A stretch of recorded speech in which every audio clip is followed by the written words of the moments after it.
that's not good for you, you need to get away from that. Your spirit tells you. Yeah, it's gonna tell you like that's not good for me.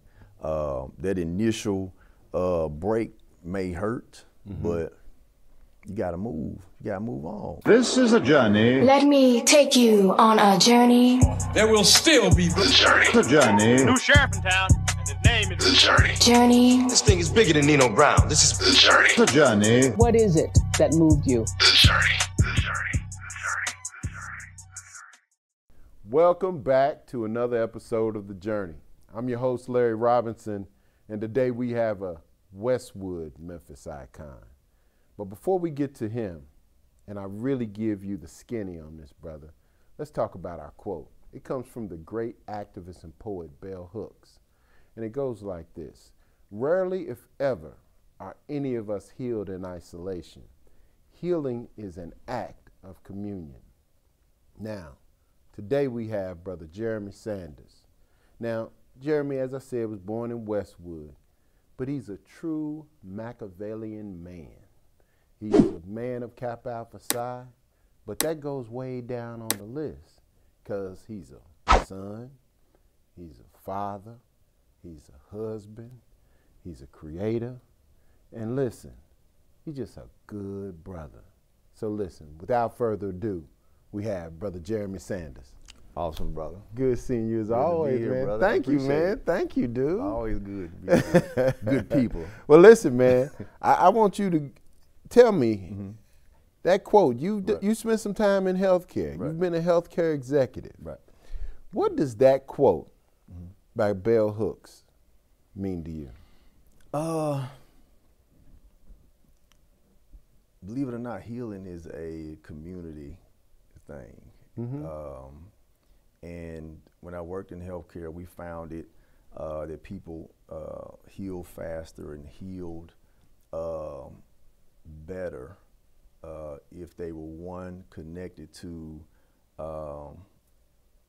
their religion, two, their spiritual leader or advisor, and then thirdly, of course, their family. Really? And so if all these three components are involved in this process, you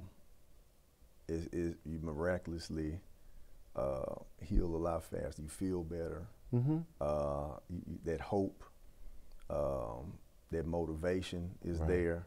And so that absolutely. How is the community that you were raised help heal you? Man, Westwood, man, I had a great upbringing. It was a good time. Look at you smiling, man. Yeah, you smiling, man. Smiling bright. Yeah, 3987. Okay. And so it was my mom and two brothers, but it was a community, man. Back then, you knew everybody. I can go down this so-and-so house, this Miss so-and-so house, this Mr. so-and-so them house.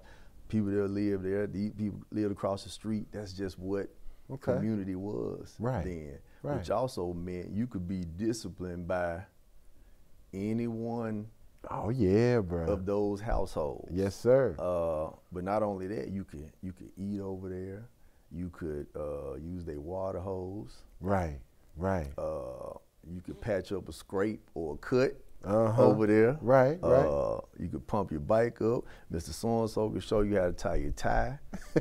All this kind, because Dad wasn't there. Right. I mean, and so that was, unfortunately, that was familiar with a lot of the households around us. But we knew when one person was outside, hey, everybody coming out. You could knock on somebody's door at 8 o'clock in the morning. Right. We in the street. We maybe gonna come back for lunch, and we back outside. We might come back. Right. Depending on who mama called who first. Right. And it was always a so-and-so mama gonna call first. Usually my mama was gonna call first. Like, hey, get in the house. And so I lose that bet a lot of times. But it was just community, man. You walk, you knew where the candy lady was. You went to the store, you rode your bikes.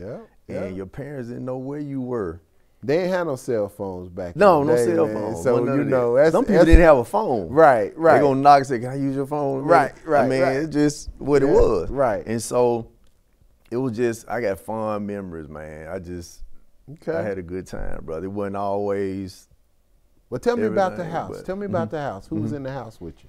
My mom and my two brothers. I was the oldest of three boys. Okay. And Okay. so, my and you mom, mentioned the sister. Yeah, I had an older sister as well. Was she in the house? She was. She lived somewhere else, but of course she visited. Okay. But it was good to that threw Three boys. threw the dynamic off when a young lady get in the room. So but I hug my mama all the time. Say, Mama, thank you, because we were rough. We 3 different personalities. We ripping and running. But of course, as the oldest, I tell people, man, I've been leading since the teacher gave me some graham crackers to pass out. Right. That's just what I've been thrust in that role. So I got them ready for school. I cooked for them. I did whatever was necessary to support my mama, because she trying to work. I hear you know what I'm saying? I got you. Who outside of that family structure had the biggest impact on young Jeremy? Man, I had people.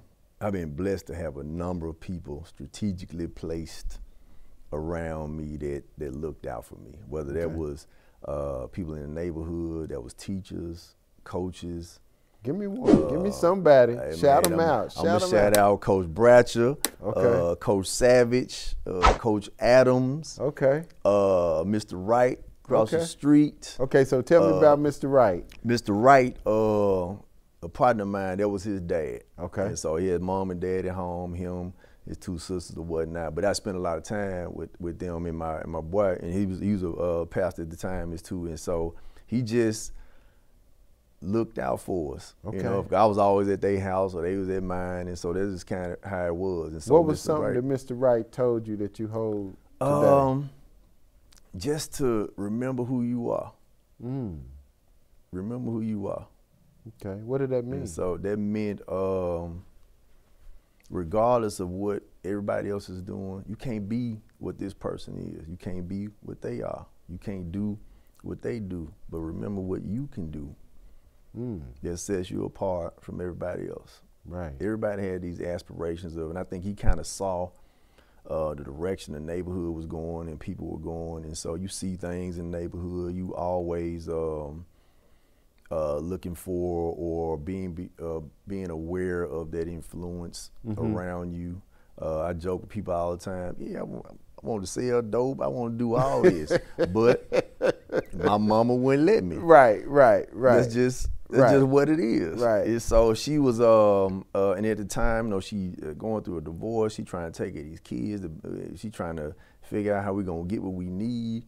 And so she relied on Christ, man. She locked in to church, man, and ministry, because that's that was sustained her. Otherwise, man, she could have lost it. She could have got up and said, you know what, I'm not doing this. This is too much. This is too hard. Right. We can just go on stamps and get some assistance, and we just let what happened happen. But she got up every day and went to work. When did you know you was gonna be okay? I always felt like that. Okay. My mother says that all the time. She said, you always had a different outlook, or you was always looking ahead, or you had all these caviar tastes and dreams. And I was like, boy, we ain't got no money. I was like, Mom, we can't get this. We can get this right here. I know we can get it. She was like, boy, we can't do that. And so she always was like, wait, I don't even know where you got this from, because I don't even think like that. And she always was like, okay. I'm like, hey, we can get that. We can get that, Mom. She was like, boy, what are you talking about? Oh, we can't do that. That's crazy. Even now today, she was like, boy, I'm going to do this. Like, Mom, I already got it. I already took care of it. I already did it, Mom. We good. Okay. Well, I need you. No, I already did it, Mom. It's all right. We good. It's done. Wow. And How different are you? How different are you from who you dreamed you'd be as a young person? Man, I'm still. You still dreaming? I'm still dreaming. I'm still that guy that got up Saturday mornings to watch Superman and Batman, Spider-Man, and all of that. I'm still that guy. I'm still him. That gonna do the right thing, but I may drift here and there, but I'm always come back to the right thing, because that's what's in me. That's what they put in me. You still dreaming? Still dreaming, brother. It's always something else. You better keep dreaming. I hear you. You better. I hear you. Because there's more I hear out you. there. Okay. We just scratching the surface I know. of our abilities and who we are and what we can be and become. It's limitless. And once you ask me a question, what would you do if you couldn't fail? I ask kids that. What would you do if you could not fail? There's other races and they're teaching that to their kids. You can't fail. This is what's gonna happen. This is what we're doing for you. Right. What would you do if you knew you couldn't fail? Wow. What would you accomplish if that was brought to you at that age? And so in my mind, I cannot lose. I can't lose. How? That's beautiful, man. I can't lose. That's beautiful. And so I've always had that thought process. Okay. That hey, I'm gonna figure it out, man. We're gonna figure this out. Right. That resilience is just what it is. Now, you said that you've always been different. Let me ask you, even though you're different, when did you realize you was a brother? Hold on real quick. Listen, we're going to come right back. My brother Jeremy Sanders is going to share with us when he realized he was a black man. Stay right there. I told you it was going to be a good one, didn't I? Be right back.